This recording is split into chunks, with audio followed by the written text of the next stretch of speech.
டிஸ்ட்ரிக்ட்லேருந்து அஞ்சுக்கோட்டைன்னு ஒரு சின்ன கிராமத்துலேருந்து தான் வந்திருக்கேன். அப்பா விவசாயம், அம்மா விவசாயம். நாங்கள் 3 பொண்ணுனாலே எங்கள் ஊரில் வந்து ஒரு மாதிரி தப்பாக தான் பேசுவாங்க.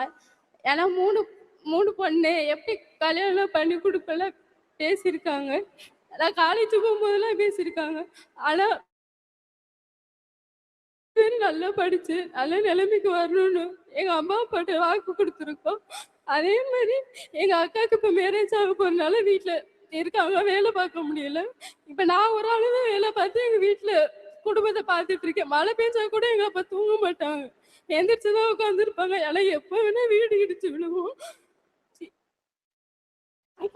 அதனால எங்க அப்பா விவசாயம் பண்ற டயத்துல ரொம்ப ரொம்ப கஷ்டப்படுவோம். ஏன்னா சாப்பிட்றதுக்கு அரிசி இருக்காது, ரொம்ப கஷ்டம். வீடு எப்ப வேணா இடிஞ்சு ரொம்ப நாள் எங்க அப்பா தூங்காம இருந்திருக்காங்க.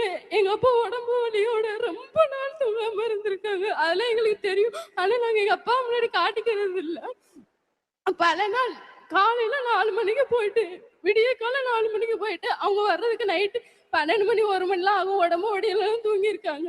ரொம்ப வாட்டி மறந்துக்காம எங்க அப்பா தூங்கவே மாட்டாங்க. அந்த கஷ்டத்துலலாம் நாங்க பார்த்துட்டு இதுக்கப்புறம் நாங்க சும்மா இருக்கக்கூடாது, நல்லபடியா படிச்சு நல்லபடியா பெரிய நிலைமைக்கு வந்து எங்க அப்பா எங்க அம்மா நல்லபடியா பார்த்துக்கணும்னு நினைச்சு நாங்க 3 பேரும் நல்லபடியா படிச்சோம். என் தங்கச்சி படிச்சுட்டு இருக்கா. அக்காவுக்கு இப்ப மேரேஜ் ஆக போறதுனால வீட்டுல இருக்காங்க. இப்ப நான் ஒரு ஆள் எங்க அப்பா அம்மா நல்லபடியா பார்த்துக்கணும். அதுக்கப்புறம் தான் வெற்றி நிச்சயம் மூலம் நான் படிச்சுட்டு இருக்கும்போது வேலை நிறைய வாட்டி தேடிட்டு இருக்கும்போது வெற்றி நிச்சயம் மூலமா எனக்கு எம்ப்ராய்டரி ஜுவல் கம்பெனிலேருந்து எனக்கு ஒரு அப்ளிகேஷன் போட்டு அங்கேருந்து எனக்கு கால் பண்ணாங்க. கால் பண்ணி ஹாஸ்டல் ஃப்ரீ, உங்களுக்கு இன்டர்வியூ நடக்கும் போது எனக்கு எல்லாமே சொல்லிட்டாங்க. ஹாஸ்டலும் ஃப்ரீயாக இருக்கும், சாப்பாடு ஃப்ரீ. அங்கேயே எனக்கு ட்ரைனிங் கொடுத்து அங்கேயே எனக்கு நல்லபடியாக கற்றுக் கொடுத்து எனக்கு ஸ்காலர்ஷிப்பும் கொடுத்து நல்லபடியாக சம்பளமும் கொடுத்து அங்கேயே என்னை வேலைக்கு சேர்த்துருக்காங்க.